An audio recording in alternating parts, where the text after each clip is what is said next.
अस्सलाम वालेकुम नाज़रीन, नई मालूमाती वीडियो सीरीज आज का दिन तारीख के आईने में मैं बदर राजपूत आपको हिजाजी डिजिटल नेटवर्क में खुशामदीद कहती हूँ। नाज़रीन 16 जुलाई आज का दिन तारीख के आईने में हम आज के दिन में दुनिया में रूनुमा होने वाले अहम वाक़यात से आपको आगाह करते हैं।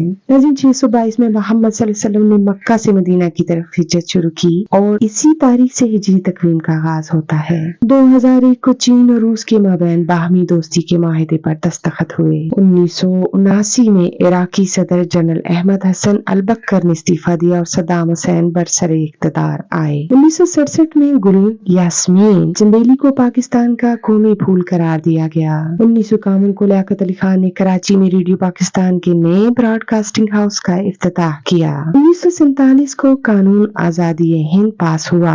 1945 को अमेरिका ने हिरोशिमा और नागासाकी पर एटमी हमले से 3 हफ्ते कबल न्यूक्लियर हथियार का खुफिया धमाका किया। 1969 को अपोलो 11 चांद के मिशन पर रवाना हो गया। 1933 को बरतानिया में 84 साल खुफिया सर्विस MI5 को मंजरेआम पर लाया गया। 1962 में पाकिस्तान की कौमी असेंबली ने सियासी जमातों पर से पाबंदी हटा दी। 1935 को ओक्लाहोमा में दुनिया का पहला पार्किंग मीटर लगाया गया। आज की मालूमाती वीडियो आपको कैसी लगी, अपनी राय से जरूर आगाह कीजिएगा। हमारे चैनल को सब्सक्राइब, लाइक और शेयर कीजिएगा। अपना बहुत सा ख्याल रखिएगा। अल्लाह ने के बाद।